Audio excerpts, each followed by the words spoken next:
Sampai saya SMP mulai ikut cuci mobil, kerja di pencucian mobil. Sampai SMA, singkat cerita saya lulus di SMA. Dan saya rasa udah nggak mungkin untuk melanjutkan ke perguruan tinggi. Gua boleh pinjam gitarnya nggak, Bang? Boleh, kata. Lo emang bisa main gitar? Bisa dikit-dikit, Bang. Tapi gua pinjam gitar abang buat ngamen, Bang. Gua bilang, Assalamualaikum warahmatullahi wabarakatuh. Kembali lagi bersama gua di Rian Nyonyo Channel dalam program Ceker Cerita Keren.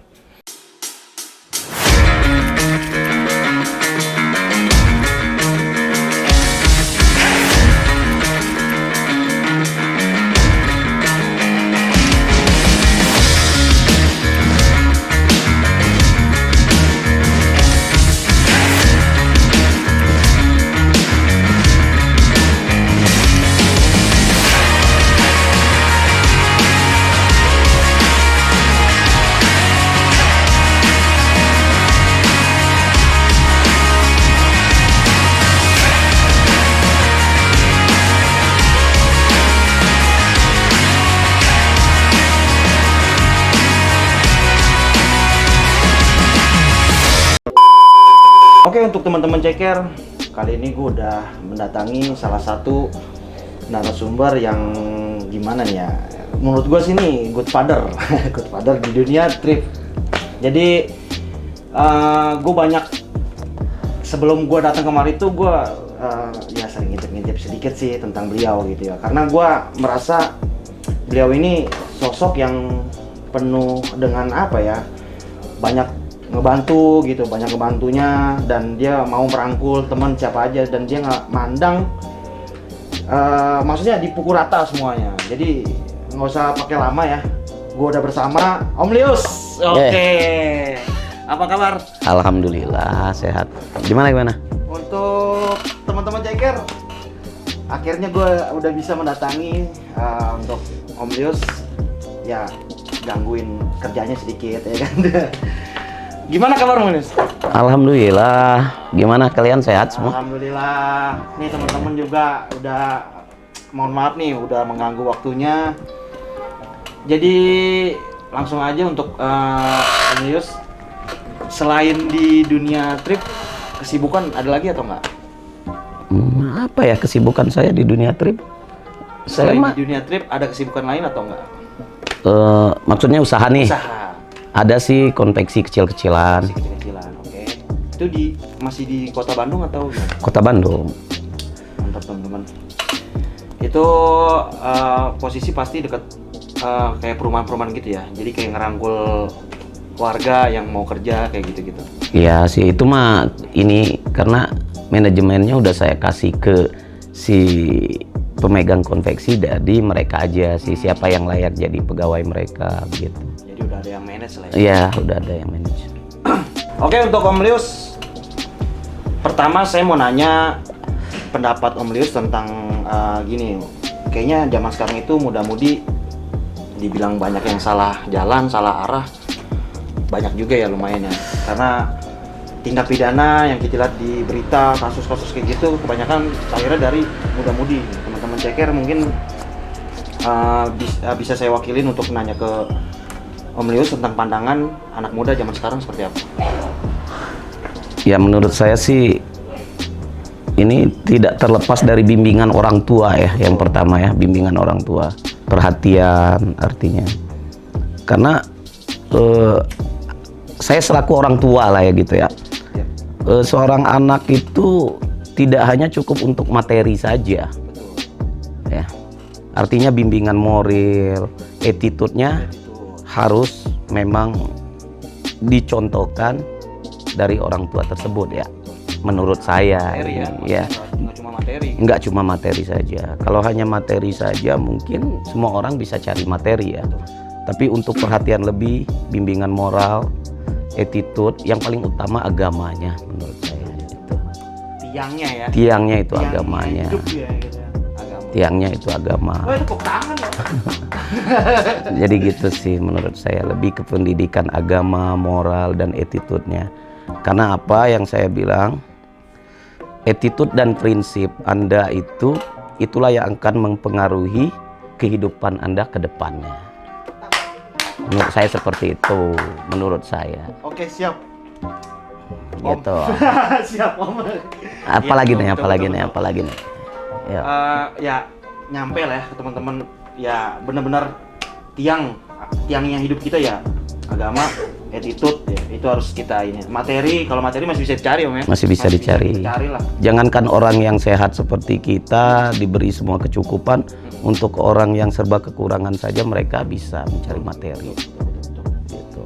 Kalau dilihat dari sosok Om Lius ini, perjalanannya pasti nggak gampang, pasti banyak banget tuh. Udah bukan kerikil lagi mungkin ya, batu-batu besar kali yang menghadang gitu. Iya, bisa dibilang awalnya, gitu sih. Awalnya mulai itu memang dari di Bandung, pas di Bandung atau gimana, Om Lius? Bentar, gua mau cerita dari awal kehidupan gua atau gua di Bandung aja nih? Dari awal. Dari awal ya. Jadi ini lebih ke histori hidup dulu ya, mungkin ya. Jadi saya itu terlahir di satu kota kecil gitu. Tepatnya itu di Sumatera Selatan. Oke. Itu Kota Pagar Alam. Lereng gunung lah, kota kecil lah. Lereng gunung. Ya, lebih kurang kalau untuk cuaca lebih kurang kayak Bogor lah gitu, puncak Bogor. Siap. Nah, saya itu terlahir dari keluarga kecil. Ibu itu seorang pegawai negeri, guru SD, dan bapak seorang TNI gitu. Nah, ini cerita hidup dulu ya. Siap, Om. Jadi waktu umur saya belum genap 4 tahun, ibu itu mengandung adik saya yang kedua, karena kebetulan saya ini anak pertama. Anak pertama mengandung adik yang kedua. Waktu ibu melahirkan, nah mungkin Allah lebih sayang ke beliau gitu. Oh, gua pengen nangis lagi nih. Lebih sayang ke beliau. Akhirnya ibu meninggal saat melahirkan gitu ya. Dan pada akhirnya ya belum genap 40 hari ibu meninggal, itu bapak tuh udah pergi. Gitu. Bapak udah pergi, nggak tahu kemana, karena waktu itu umur saya itu, waktu dia melahirkan adik saya itu umur saya tuh 4 tahun setengah lah, lebih kurang ya. Saat itu saya belum sekolah, karena dulu jarang banget TK ya, di tahun 80-an itu, karena saya lahir di tahun 81. Nah, waktu itu ayah pergi, nggak tahu kemana. Disitulah mulai kehidupan yang sebenarnya, menurut saya tuh kehidupan yang sebenarnya. Umur 4 tahun setengah ya tadi udah ditinggal. Nah, saya tinggal sama nenek. Saat itu saya tinggal sama nenek. Ya, yang tahulah namanya di kampung ya. Iya. Kerja nenek itu cuman hasil dari panen kopi saja gitu. Tani itu pun ya? Tahunan, iya tani. Dan adik itu diasuh sama Wak gitu. Ya. Kakak dari ibu saya. Diasuh itu dari bayi merah, dari umur 0 gitu. Ya, karena udah 0 hari ya. Ibu udah meninggal ya. Nah, di situ saya tuh mulai belajar gitu. Karena kehidupan serba kekurangan lah ya mungkin ya. Saya mulai di situ kerja nyari burung pipit. Saya jual ke pasar.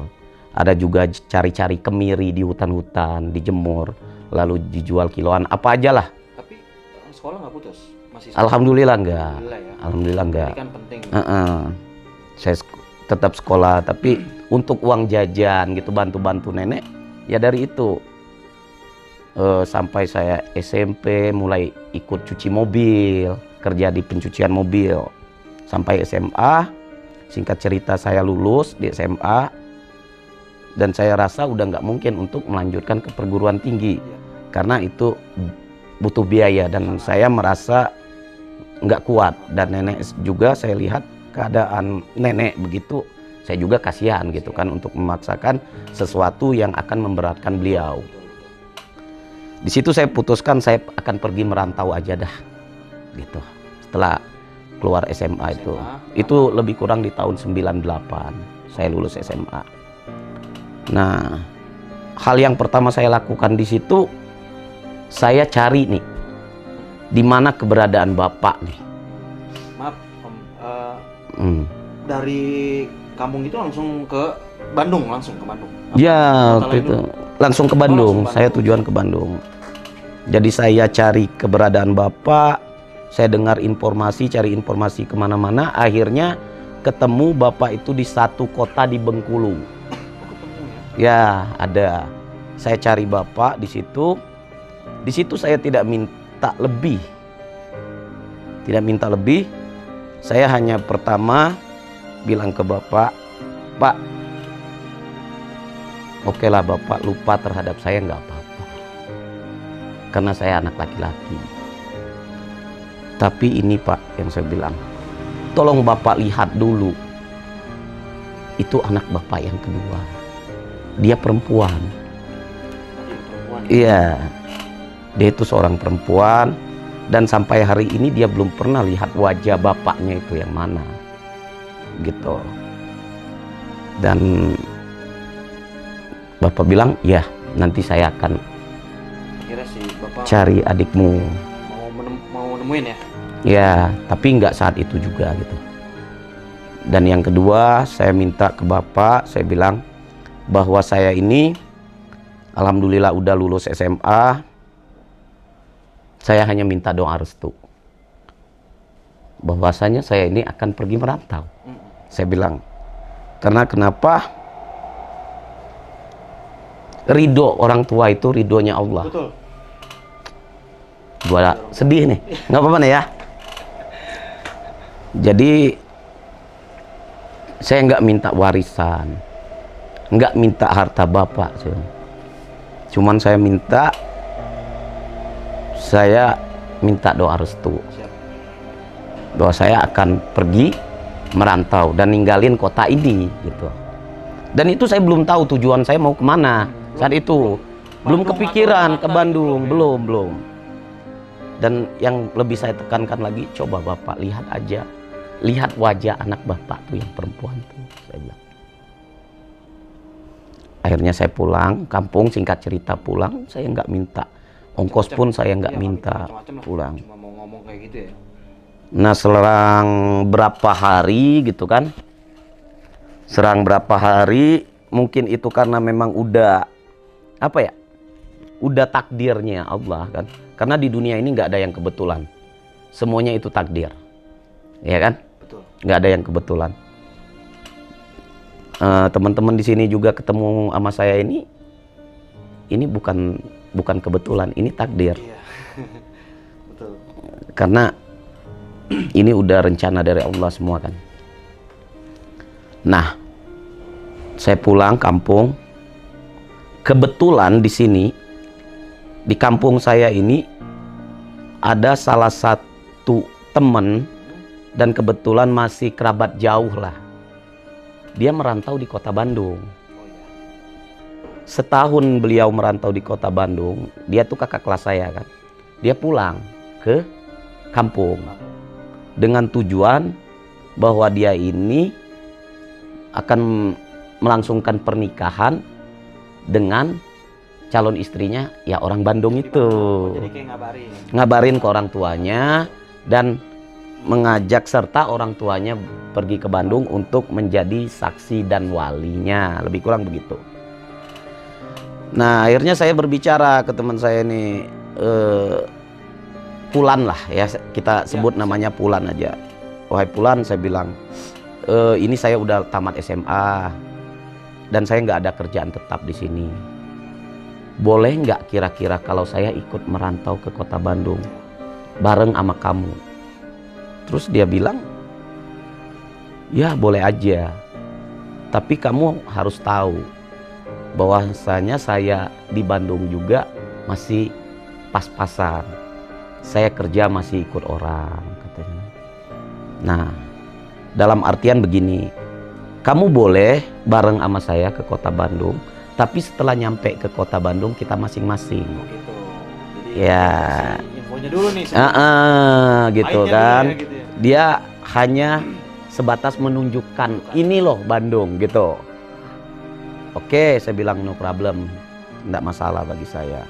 Karena tekad saya saat itu udah bulat. Toh di kampung juga saya nggak punya pekerjaan kan. Juga ya kan? Iya, melanjutkan sekolah juga nggak punya biaya kan gitu. Akhirnya saya tuh pontang-panting karena keberangkatan ke Bandung itu dia itu cuman punya waktu sekitar 10 hari sampai 14 hari lagi dia akan balik ke Bandung. Balik lagi ke Bandung. Di situ, di situ saya nggak punya uang sama sekali kan. Akhirnya saya ikut kerja apa aja, ikut panen kopi orang, apa aja pokoknya yang penting saya bisa dapat duit nih. Dalam tanda kutip halal ya gitu. Saya harus dapat duit, ikut panen kopi, apapun itu. Akhirnya dalam kurun waktu 7 atau 8 hari, saya bisa mengumpulkan uang 500.000 ini. Nah, Pada saat itu 500.000 lumayan besar juga ya. lumayan, waktu itu rokok lebih kurang, rokok Garpit itu satu bungkusnya itu entah 900 atau 1.000 gitu. 500.000 lumayan. Ya. Dan ongkos saat itu dari Palembang itu ke Jakarta, tepatnya Kalideres, itu 70.000 karena waktu itu dari Pagar Alam langsung ke kota Bandung itu busnya belum ada. Kerja transit terminal Kalideres Kalideres baru ke Bandung. tujuan Bandung itu 70.000. Nah di situ saya singkat cerita berangkat lah sama beliau ini kan.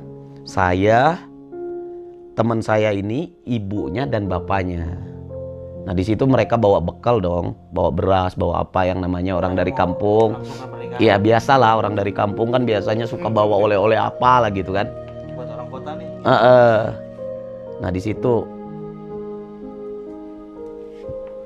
gue harus cerita sedetail mungkin atau enggak nih? Enaknya Om Yos aja. Oke, sedetail mungkin ya. Karena gue udah nggak sebutin nama orangnya kan dari awal. Gue bilang, gue kan belum pernah berpergian jauh itu kan, apalagi nyebrang laut gitu kan, nyebrang laut. Ke kota yang nggak tahu apa-apa nih. Belum pernah sama sekali. Jadi di saat itu pun saya itu udah dipinta buat beli tiket dari Pagar Alam ke Jakarta itu saya udah dipinta beli tiket kalau nggak salah 150.000 sama beliau ini. Saya nggak tahu. Sama yang ngajak ya? Saya nggak tahu ongkosnya berapa gitu. Saya kasih aja nih uang kan gitu. Saya berprasangka baik saja lah ya. Ikut alur aja deh. Ikut alur aja. Di perjalanan juga begitu, di restoran, tempat persinggahan makan. Saya itu satu meja sama teman saya itu, dan orang tuanya di meja lah yang lain. Harusnya kenapa sih nggak satu meja aja kita bareng-bareng makannya gitu kan? Saya satu meja sama teman saya. Di situ pun ya saya nggak hitung-hitungan. Di situ pun saya yang bayar gitu kan. Singkat cerita, nyampe Kalideres, gue disuruh manggul beras nih. Yang tadi dibawa dari dibawa orang tuanya. Itu lebih kurang beras itu 20 sampai 25 kilo. Ada yang 25 kilo. Saya panggul, yang namanya perjalanan jauh, saya belum pernah perjalanan jauh, naik bus sehari semalam, itu sehari semalam loh. Sehari semalam ya. Pas mau turun itu gua panggul beras itu puyeng gitu. Namanya di mobil terus kan, agak puyeng, iya agak puyeng gitu. Itu hampir terpleset gitu, tapi nggak jatuh. Nah nggak jatuh kan, udah nggak ada cerita apa-apa di sini. Singkat cerita kita berangkat lagi dari Kalideres ke kota Bandung. Kota Bandung kita nginep di rumah saudaranya beliau. Kebetulan Ada ya. beliau punya saudara juga yang udah berkeluarga juga gitu. Kita nginep di situ dulu. Nah di saat saya sama teman saya ini lagi rebahan di kamar, ibu sama bapak teman saya ini tadi lagi ngobrol sama si pemilik rumah tersebut. Lagi ngobrol di ruang tamu. Mungkin beliau pikir saya ini udah tidur. Mungkin gitu. Dia lagi Ngobrol gitu. Dan teman saya itu kebetulan udah tidur juga. Saya saat itu kebetulan nggak mau tidur karena belum mau tidur gitu, karena mungkin perubahan cuaca atau gimana kan gitu, gitu. Jadi nggak bisa nyenyak gitu. Dan gua dengerlah cerita mereka tanpa nguping. Memang kedengeran aja. Kedengeran gitu. Beliau bilang gini ke saudaranya itu, ngapain sih si Pulan ini ngajak si Lius ini ke Bandung bikin repot aja. Kayak bencong orangnya. Masa manggul beras segitu doang kayak udah mau jatuh gitu. Gara-gara beras tadi diomongin. Dia bisa apa sih katanya. Gitu. Dan disitulah mulai keluar tekad saya harus bisa nih. Saya harus bisa. Dan saat itu saya keluar kamar. Keluar kamar, saya bilang, saya masih sopan di situ. Bibi, paman, demi Allah saya nggak akan ngerepotin anak bibi dan paman. Saya di sini cuman minta bareng aja. Karena saya belum tahu sama sekali kota Bandung. Belum pernah sama sekali kan? Lah kalaulah bibi merasa direpotkan, saya minta maaf. Tapi di sini yang saya tidak terima kata-kata bencong tadi. Buat paman dan bibi. Saya bilang. Dan perlu bibi dan paman ingat, saya bilang. Saya berjanji pada diri saya sendiri. Dan saya berjanji kepada sang pencipta saya bilang, Allah, saya nggak akan menginjakan kaki saya di tanah Sumatera itu.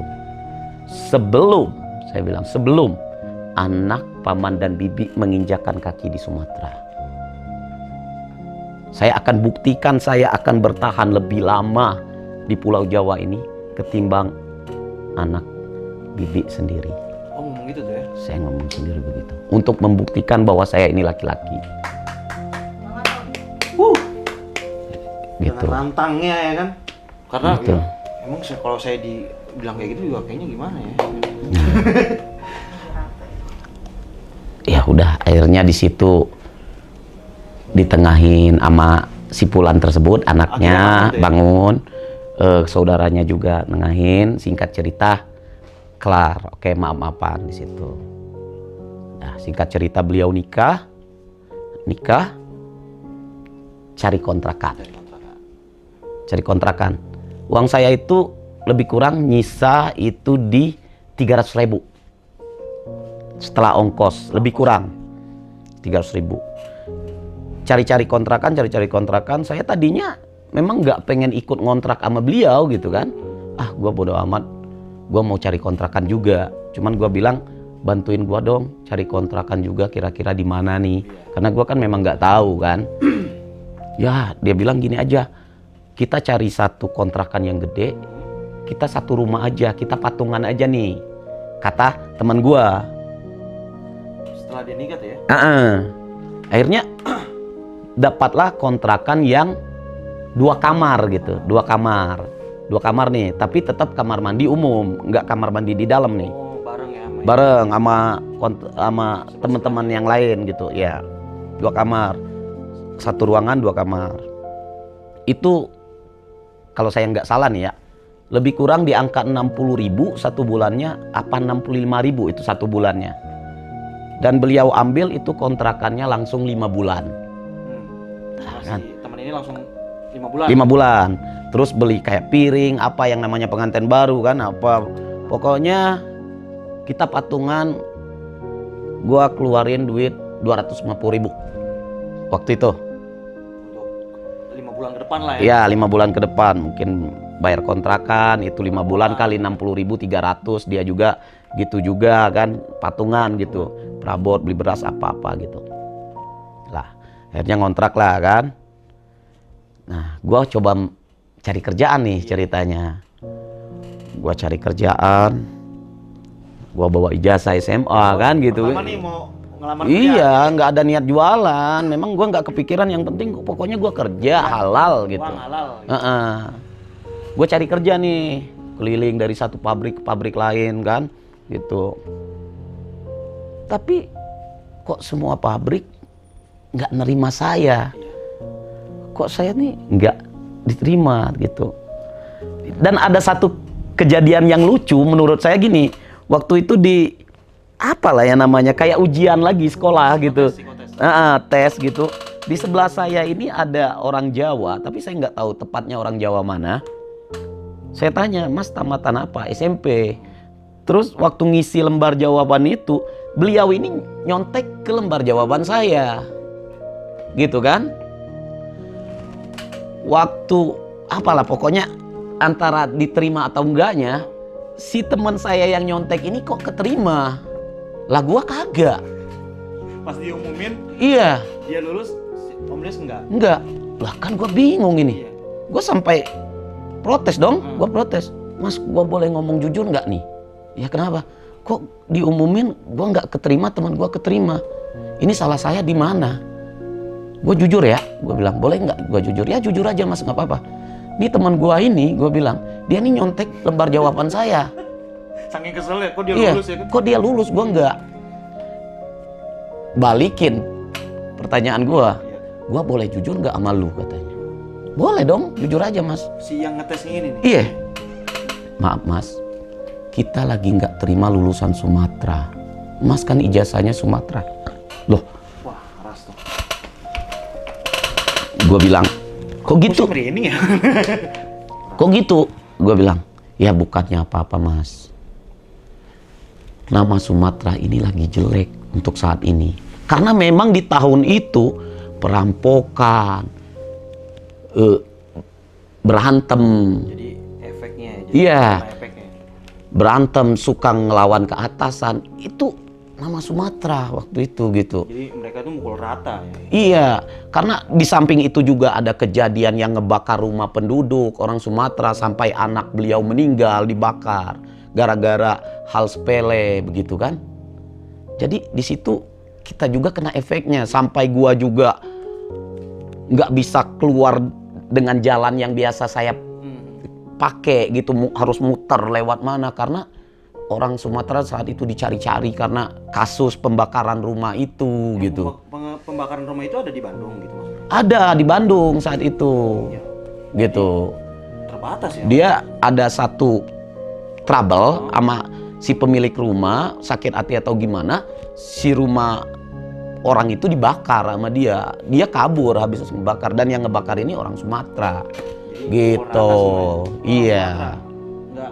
Malah kita orang Sumatera juga malah dicari yang nggak tahu apa-apa, malah pengen dihajar gitu. Nah imbasnya. Jadi kita juga untuk keluar rumah itu sembunyi-sembunyi, nah cari jalan tikus yang lain gitu. Nah Ya, itu. terbatas gitu ya? Nah di situ gue udah mikir nih, wah kalau kayak gini kacau dong, gue mesti kerja apa gitu kan? Wah ini udah nggak bener. Gue kalau ngelamar pabrik, gue kayaknya udah nggak deh. Iya. Karena udah keseringan nggak diterimanya. Apalagi udah tahu kayak alasan kenapa sih gue kok padahal nih orang nyontek dia lulus gue enggak gitu. Udah tahu alasannya karena Sumatera. Ya, dah. Habis itu di saat itu juga gue pulang ke Selokan itu surat lamaran kerja gue tuh. Bodoh amat gue mau kerja apa. Iya. Udah. Akhirnya gue nganggur nih. Iya. Nganggur. Temen gue ini dia dagang pakaian bekas. Ini dagang pakaian bekas tapi dia masih statusnya karyawan orang, karyawan toko gitu. Oh iya, dia masih ikut orang ya? Iya. Jaga toko. Ya, jadi pergi pagi, pulang malam, jam 7, jam 8 baru nyampe rumah kan gitu. Setiap hari begitu. Nah gua ini kan bingung nih posisi di rumah nih. Gua sendiri nih di rumah nih. Sama bininya, pengantin baru. Lah gua nggak enak kalau kayak gini, apa kata orang. Kan gitu kan. Gua mikir, wah repot hidup gua kalau kayak gini nih. Lagian gua juga kan jenuh. Kan tujuan gua kesini nyari kerja. Kalau diem di kontrakan gitu kan? Ya, yang pertama gua nggak enak sama tetangga, terus kata orang apa, timbul fitnah gitu kan. Yang kedua memang tujuan gua kan mau cari kerja di sini kan. Di sini gua nggak punya uang lagi bro. Uang gua kan nyisa 50, tadi itu pakai beli rokok, pakai apa kan. Ongkos ngelamar. Dan kenang-kenangan uang gua itu, gua pengen banget baju merek C59 waktu itu. Nah, gue punya uang, sisanya gue beliin itu. Gue pengen banget baju itu dari dulu gitu. Gue beli itu, itulah sisa uang 50.000 itu gue beliin baju satu, sisanya nggak tahu lah pakai rokok atau apalah, lupa gue. Nah, dan akhirnya gue kan risih di rumah nih. Gue keluar. Kebetulan di sebelah kontrakan gue itu ada orang Medan. Kenal sama gua, kenal belum begitu lama kenal sih. Kenal pas di kontrakan mungkin? Iya, kenal di kontrakan itu doang. Dia kerja pabrik. Dia suka ngegitar nih, karena biasanya orang Medan nih kan suka banget ngegitar, jago-jago ngegitar gitu kan, jago nyanyi. Oh gitu ya. Gue bilang, Bang, gue boleh minta tolong nggak Bang? Kenapa lo? Gue boleh pinjam gitarnya nggak Bang? Boleh kata. Lo emang bisa main gitar? Bisa dikit-dikit Bang. Tapi gue pinjam gitar abang nih buat ngamen Bang. Gue bilang, gue kan gak punya kerja Bang. Oh ya nggak apa-apa, pakai aja. Ini dikasih kan gitar itu. Ngamen dong? Ngamen. Gitu. Kan gue tinggal di Cimindi nih, Cimahi. Yang tempat tadi abang macet tuh. Gue pergi nih, keluar. Gue nggak bodo amat, pokoknya gue mah butuh makan kan gitu. Gue pergi aja, gue ngamen di pasar Cimindi. Pasar Cimindi ya? Iya, ngamen di situ. Nah, gue kan nggak tahu orang dari kampung. Wah, baru gue ngamen sekitar 5 menit, gue udah dikejar-kejar sama pengamen yang lama. Wih, iya, lu sini, lu ngapain gini. Ya gue nggak tahu Bang, gue cuma di sini mau cari makan Bang, gue nggak punya kerjaan, gue nggak punya duit buat makan. Ya lu kalau mau ngamen ada etikanya dong di sini. Lu bukannya main nyelonong aja, lu asli mana? Gue bilang, gue gini Bang, gue baru datang gini lah, gue ceritain kan. Gue nggak punya kerjaan sama sekali, tolonglah Bang gitu kan. Akhirnya dengan pendekatan saya gitu, memang tujuan saya pengen nyari makan, mereka juga welcome kepada saya kan. Ya udah, lu ngamen deh, lu nyantai aja ya. Tapi lain kali lu ya izin dulu, ngomong dulu gitu ya. Iya Bang, maaf Bang, gua nggak tahu Bang gitu kan. Gitu. Akhirnya gua ngamen gitu kan. Nah, gua ngamen kan, gua juga kan nggak berani pulang sore bro, karena si teman saya ini kan pulangnya malam. Karena nggak enak ya kalau duluan yang pulang. Iya gitu. Nah, ada kejadian satu hari, gue pulang jam 9 malam. Udah melewati si temen apa? Udah melewati teman. Dia udah ada di rumah. Gue pulang sekitar jam 9 malam, gue datang, temen gue udah nungguin nongkrong di depan pintu gitu. Terus gue ditanya, dari mana aja lo? Biasa Bang, ngamen. Gue bilang kan. Cari makan. Oh, hebat lo ya, udah bisa nyari duit. Ya bukannya hebat Bang, gue kan butuh Bang. Lagian gue juga tujuannya kesini memang nyari duit Bang. Gue bilang kan. Sementara gue ngelamar pabrik kan nggak dapet. Gue juga kan pengen ngerokok. Ya gue apa aja dah Bang, yang penting halal. Ya udah lo masuk sana, dia bilang gitu. Gue masuk nih, gue masuk kamar, biasa lah kan. Terus dia nanya, lu udah makan belum? Gue bilang, udah Bang tadi sama teman-teman. Oh hebat lo, udah banyak teman juga ya. Ya Bang, bukannya kita banyak teman malah lebih baik, gue bilang kan. Makan lu sana, gue bilang kan. Iya Bang, ntar aja Bang, gue masih kenyang nih. Habis makan masih kenyang. Emang bener-bener gue habis makan itu. Oh gitu, ya udah. Gue nggak berpikir negatif yang gimana gitu, nggak. Terus si istri beliau ini disuruh beli makanan gitu, pergi keluar. Si temen om ini berarti nanya, niatnya sih sebenarnya nanya udah makan apa belum, karena memang masih kenyang. Jadi ya. Kayak bukannya nolak sih, emang masih enggak, kenyang. emang masih kenyang gitu. Nah, terus gue kan gak ada pikiran negatif gitu di sana kan. Terus gue lihat si istri beliau ini keluar. Gue pikir ya keluar ke warung atau apa kan. Tapi pas pulang dari dia keluar, dia bawa ikan, ayam, daging gitu. Pokoknya banyak lah lauk pauk di sana kan. Dan gue masih nggak berpikiran negatif di situ. Gue pikir kayaknya ini orang besok mau bekal bawa makanan dari rumah untuk kerja gitu. Nah di situ istrinya langsung masak nasi lagi. Masak nasi. Singkat cerita ini nasi udah mateng. Beliau hidangkan lah ini semua makanan ini. Disiapin buat buat siapa tuh? Nah itu gue bingung kan. Habis udah dihidangin gitu, si teman saya ini manggil. Iya. Yus, lo makan Gi. Wah, ini udah roman-romannya kagak enak nih. Gue pikir kan. Suasananya udah gak enak nih. Udah nggak enak nih. Tapi gue masih jawab santai kan. Gue sopan menghargai dia lebih tua gitu. Sedikit banyaknya dia yang nunjukin gue ke Bandung gitu kan. Nah gue bilang, Bang, gue mah makan mah apa aja, sama sayur apa aja juga bang, nggak apa-apa. Nggak usah gini juga bang, gue bilang kan. Emang komplit tuh. Nggak perlu gini juga bang. Karena bang tahu, gue makan juga sama apa aja juga nggak apa-apa bang. Jadi makan. Kalau kayak gini maksudnya abang ini apa? Kan gue tanya gitu kan. Iya. Terus dia jawab, lu kagak punya otak ya? Wah, gue langsung kaget di situ. Lah, bang, gue salah apa sih bang? Gue bilang kan gitu. Lu mikir nggak jadi orang kata. Lu gue suruh diam di rumah itu buat bantuin bini gue.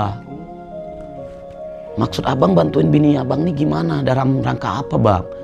Lu nggak lihat tangan bini gue itu sampai berdarah-darah, nyuci piring, piring tuh pecah kena tangan dia. Lu harusnya bantuin dia kayak nimbain air kayak atau apa. Ternyata maksudnya itu begitu ya? Iya. Bukannya lu kelayaban nyari kerja, sok tahu lu katanya kan. Ada maksud ternyata. Di situ gue mulai bales, mulai jawab kan, bang, yang seharusnya mikir tuh abang. Kita ini orang timur bang, kita ini punya adab, ya, Betul. Ya punya adab bang. Abang mikir deh jadi orang. Abang ini pengantin baru loh, ya. Abang pergi kerja dari pagi nyampe malam. Abang tinggalin istri abang sama saya doang di rumah. Ini apa kata orang bang? Kita ini orang timur, bilang kan. Gua jaga fitnah bang. Betul. Makanya gua ini di samping jaga fitnah, memang gua lagi butuh uang. Gua di sini tujuan gua nyari uang bang, pengen kerja bang. Makanya gua jauh-jauh dari Sumatera ke Pulau Jawa ini. Bukan cuma diam di rumah. Bukan diam di rumah. Lagian gua ngehindarin fitnah bang, takutnya ada apa-apa bang. Omongan tetangga. Ya. Nah, habis itu tetap dia nggak terima. Ya udah deh, terserah bang, kalau nggak mau terima ya silakan abang. Tapi pendirian gua tetap dengan yang ini bang, gua bilang kan. Dan prinsip gua tetap yang ini. Ya. Nyari uang sendiri. Abang tahu nggak yang terjadi habis itu apa? Kenapa? Itu nasi anget, sayur, semua lauk pauk itu dikumpulin, dijadikan satu, dimasukin dalam satu kresek, itu dibuang ke tong sampah sama beliau. Itu ekspresinya benar-benar marah banget tuh. Dan di situ saya mulai nggak terima juga. Oh iya. Itu di situ saya benar-benar nggak terima itu. Bang, selama ini saya ngehargain abang. Tapi kalau udah kayak gini cara abang terhadap saya bilang, saya udah nggak terima bang. Ibu yang melahirkan, bapak yang membiayai hidup saya, sedahsyat apapun mereka marahin saya bang, nggak pernah yang namanya beliau buang nasi di muka saya. Ini orang abang belum pernah seperti itu kan. Ini abang orang lain dan gua nggak terima. Ya terserah lu kalau nggak mau terima kata. Habis kejadian malam itu gua tidur biasa, tidur kan, gua tidur. Dan tidak sampai di situ kejadiannya, brothers.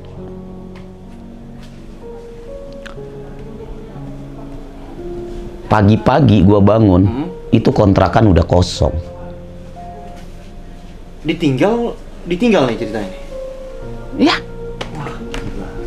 Beras dibawa, perabot dibawa, semua dibawa. Memang gak kedengeran? Bener-bener gua nggak dengar.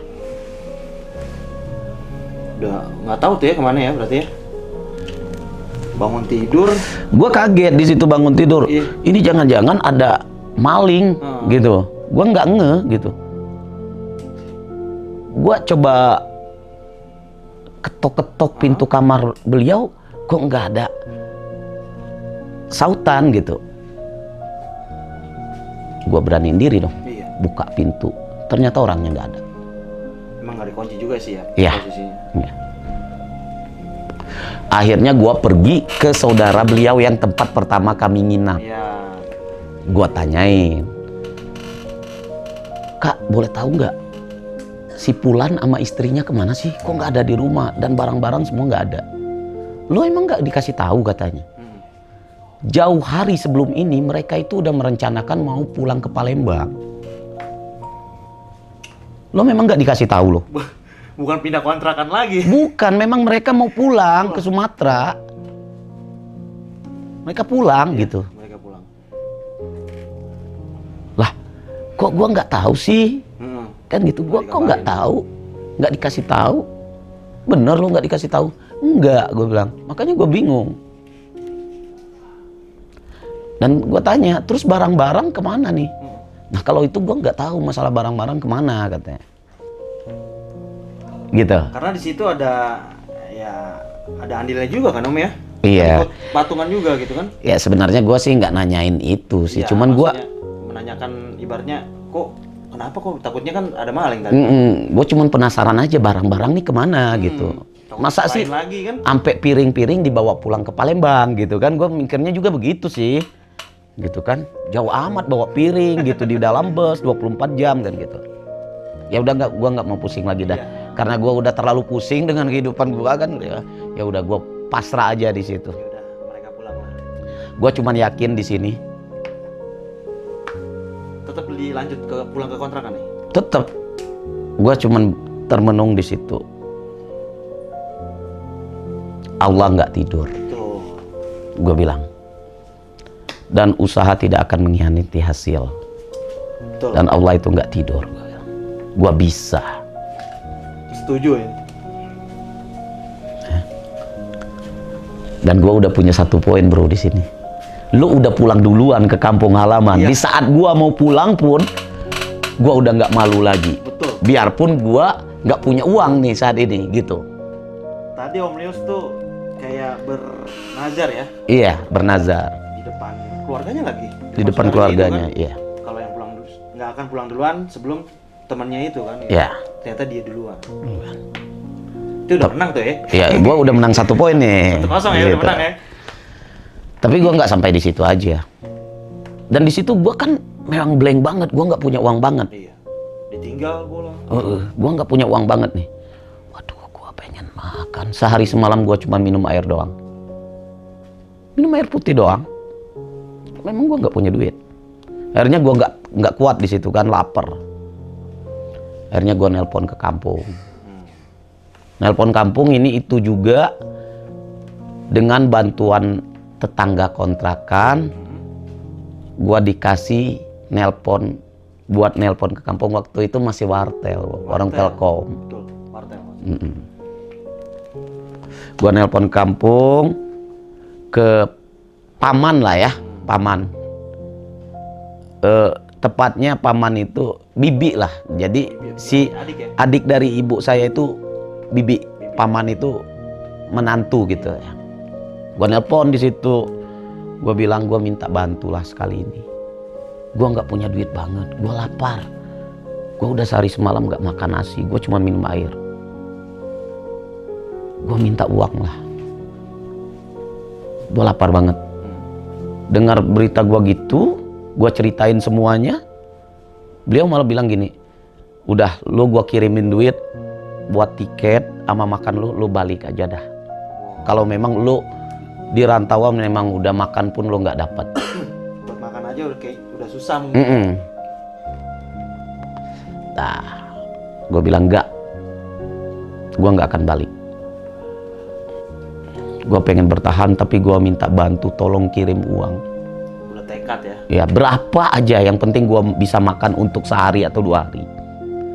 Dan di situ mereka kirim uang, waktu itu wesal kalau nggak salah ya, 100.000. Namanya di kampung udah gede juga uang 100.000. pada masa itu era-era itu ya lumayan. Apalagi waktu itu krisis moneter kan. Moneter 98 ya. Akhirnya gue dikirim duit di situ. Gue bisa makan, gue ngamen-ngamen lagi, sampai gue juga dari ngamen itu diajak teman-teman keliling apa, sampai jualan teh botol juga, jualan teh botol. Ya, jualan teh botol di alun-alun Kota Bandung sebelum jadi Masjid Agung Kota Bandung, Masjid Raya apa Masjid Agung tuh. Itu kan masih taman, gue jualan situ. Nah, disitulah karena alun-alun Kota Bandung ini jalan lurus dari Kepatihan itu tembusnya ke Cibadak. Dan kebetulan di Cibadak itulah tempat gua naik angkot untuk pulang ke Cimindi. Angkotnya itu angkot 23 Ciroyom Cikudapate dan ngetemnya di situ. Jadi mau nggak mau gua lewat situ gitu. Pasti lewat situ ya? Iya, Ciroyom Cikudapate. Berhenti di batas kota baru nyambung angkot ke Cimahi. Karena dari Cibadak itu nggak ada langsung ke Cimahi. Jadi 2 kali naik angkot. Transit. Jadi saking seringnya kita lewat di situ gitu kan, dengarnya kayak bahasa-bahasa Palembang ini yang pada jualan barang bekas ini. Gue pikir kan waktu itu barang itu kalau di kampung saya namanya BJ, bekas Jambi. Kalau di Palembang BJ ya. bahasanya. Lah ini kok banyak orang Sumatera, saya dengar. Akhirnya saya beranikan diri, bang, orang Palembang bang. Ngobrol sih, lah banyak lah kan. Ya, ya. Akhirnya iya gue orang Palembang gini. Akhirnya ada satu tawaran dari si pedagang tersebut. Lu kerja apa? Gua ngamen bang, kadang gue jualan teh botol. Oh gitu. Lu udah lama di Bandung? Baru bang, belum nyampe 1 tahun. Lu kalau ikut gua kerja mau nggak? Gua kebetulan lagi butuh karyawan nih. Kerja apa bang? Ya dagang ini. Waduh bang, gua nggak pernah dagang bang, gua nggak punya ilmunya. Gua pernah jualan baju gini bang. Ya kalau lu mau dagang, lo besok datang pagi-pagi ke sini. Lo nongkrong sama gua. Lo liatin cara gua dagang. Siap. Training nih ya. Ya. Training. Ya. Jam 7 pagi, jam berapa nih bang? Gua bilang. Lo jam 7 standby sini ya. Oke. Jam 7 pagi gua datang kan. Pagi datang. Habis itu nggak lama gua datang, dia juga datang. Nah, sekarang tugas pertama lo ikut gua ke gudang penyimpanan barang. Kebetulan gudang penyimpanan barang nggak jauh lah, sekitar 20 atau 30 meter dari tempat dagang tersebut. Sekarang lo angkut tenda itu, besi-besi itu. Yang buat dagangnya. Gantungan itu. Angkut kan. Umur gua 17 tahun itu. Gua angkut. Nah, sekarang lo pasang tenda. Berdiriin tenda, ini lapak kita nih. Karena dagangnya di kaki 5 itu. Jadi gitu pasang tenda gitu kan, sambil diajarin sama beliau. Lu salah, yang ini kesini, yang ini kesini gitu. Banyak lapak tuh ya om ya? Banyak. Pasang tenda, habis itu si besi-besi udah berdiri. Nah sekarang lu pasang terpalnya. Gua kan belum ada pengalaman sama sekali. Gua ngikatnya gimana gitu. Sambil diajarin sama beliau. Nah gini cara ngikat gini-gini. Nah sekarang lu udah ingat belum cara masang tenda ini gimana-gimana? Udah bang, itu gua kerjain 1 jam lebih loh. Gitu kan. Ngikat tenda. Sampai beres tuh ya? Lo harus ingatin besok lo udah harus bisa pasang tenda ini ya sendiri ya. Siap bang? Siap aja pokoknya. Mau salah mau bener mah gimana ntar urusannya kan. Pokoknya siap kerja. Nah sekarang tenda udah berdiri, lo bawa Rory ini. Lo ikut gua lagi ke gudang yang tadi.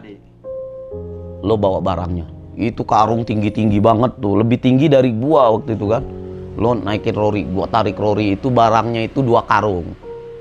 Wah itu mah gua gila ini kerja edan.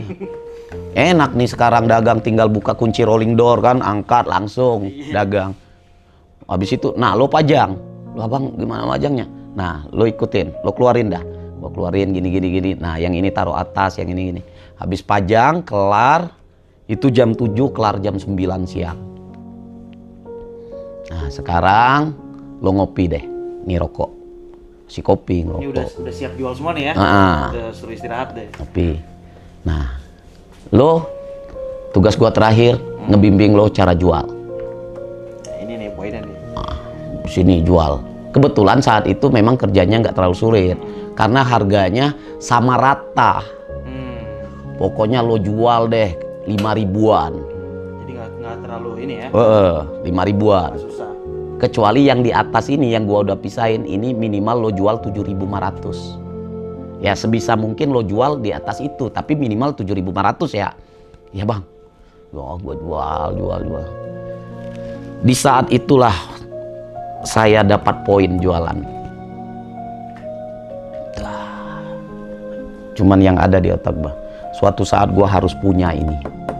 Itu ilmu tuh ya. Gua harus punya ini, karena kayaknya ini cocok dengan gua gitu kerja. Kenapa? Yang pertama, asik nih kerjanya. Ya kan bisa sambil duduk, sambil berdiri, sambil ngerokok, sambil ngobrol kan gitu. Duit juga gua pegang duit banyak gitu kan. Wah asik nih. Santai ya. Gua suka nih kerja kayak gini nih. Ini cocok sama gua nih. Suatu saat gua harus punya. Gua nggak mikirin gaji di situ. Gua hanya berpikir gimana caranya hari ini gua kerja, dikasih makan, besok gua bisa kerja lagi. Iya. Yang gua pikirin gua pengen dapat ilmunya dari sini. Betul. Kalau masalah gaji ada lebih gua tabung, nggak ada lebih juga nggak apa-apa. Yang penting gua dapat ilmu. Nah di situ gua kerja terus. Gaji gua tuh paling kecil 1.500, paling gede 7.000.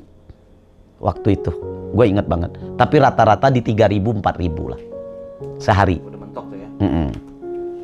Ya gue pulang naik angkot, kadang naik damri. Kalau gue lagi gaji kecil naik damri, ongkosnya masih 300 perak gitu kan. Damri tuh atas ya?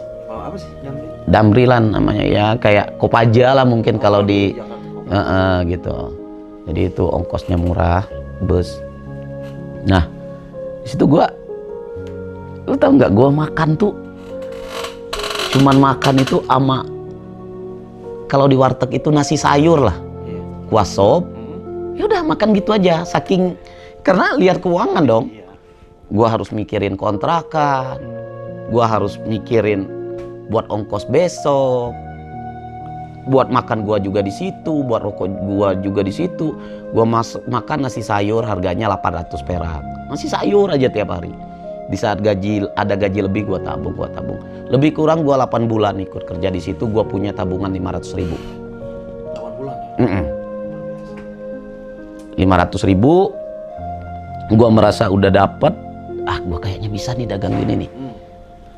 Gua ngobrol sama si bos gua. Bos, gua minta maaf kalau selama ini gua punya salah. Tapi kayaknya gua harus resign dulu. Gua pengen belajar jualan sendiri. Emang lu punya modal? Ada bang dikit tabungan gua. Terus lu udah paham ini? Ya sedikit banyaknya gua udah paham. Ya 8 bulan tuh ya? Ya udah, kalau memang lu tekad lu udah bulat pengen keluar, ya gua bisa apa? Gua doain semoga lo sukses, kata bos gua kan gitu. Tapi responnya bagus ya? Bagus. Dukung gitu, support. Gua keluar nih dengan uang 500.000. Gua bilang gua cari barang, gua juga nggak punya lapak, nggak punya apa-apa. Gua bilang cuman punya modal doang. Akhirnya gua cari barang borong-borongan gitu. Lo tau nggak borongan gitu? Kalau di sini paket usaha lah sekarang bahasa kerennya. Bahasa kerennya paket usaha sekarang. Paket usaha. Kalau dulu nggak ada cerita paket usaha. Karena harga crew neck pun saat itu hanya 350.000 satu bal. Yang sekarang 6 juta. 350.000 kalau kita bisa beli 3 bal itu 1 juta. Gitu, kalau mau beli 3, 1 juta. Kalau harus 3 ya? Nah, 1 juta. Kalau beli 1, 3,5. Dan cara jualnya saat itu gitu, itu gokil gitu. Karena bal tuh murah kan. Buka bal obral 10.000, 7.500, 5.000, 3.000 sampai 1.000-an terakhir. Sehari itu, sisanya yang nggak laku itu kadang dikasih aja sama tukang beca atau apa gitu. Karena modal mereka pun udah balik hari itu juga gitu. Nah gitu loh. Jadi saya cari borongan aja paket usaha tadi. Yang 1 karung berapa? 100.000 kata. Lah gue beli. Gue bongkar nih 1 karung. Yang kotor gue bawa balik ke rumah cuci. Yang udah bisa layak jual ya gue langsung pisahin lagi. Kan gue udah kenal nih sama orang-orang di Cibadak itu. Gue yang udah layak jual gue simpan di gudang penitipan. Gue bayar goceng 3.000 gitu kan.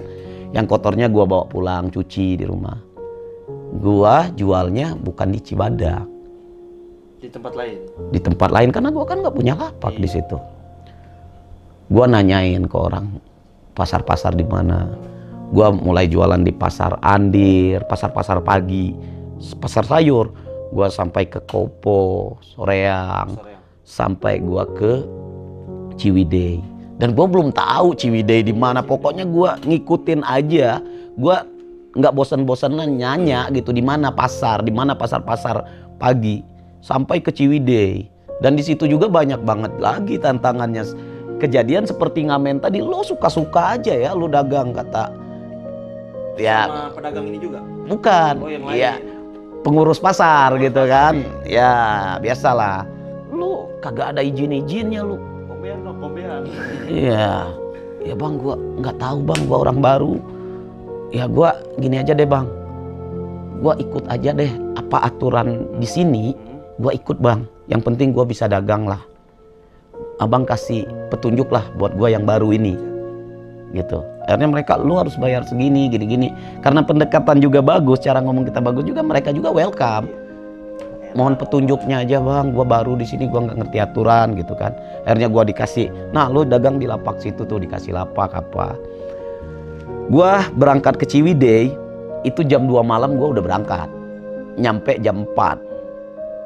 Jam 4:30 gua udah kelar dagangan. Gelar nih. Jam 4:30 udah kelar? Enggak, digelar gitu. Udah siap jual. Jual kan, orang udah mulai rame ke pasar. Jam-jam 9, jam 10 gua udah beres dagang. Balik gak langsung ke rumah. Bawa lagi barang sisa yang gak terjual, simpen di gudang lagi di Cibadak.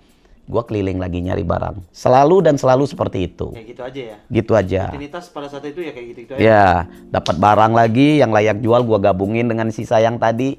Yang kotor-kotornya gua bawa balik lagi ke kontrakan, gua cuci lagi. Gitu dan gitu terus. Nah, singkat cerita, ada kejadian 98 itu keributan di Cibadak, kerusuhan, pindah ke kebun kelapa. Gue pindah ke kebun kelapa ini, orang pada pindah ke kebun kelapa, gue pulang kampung dulu nih.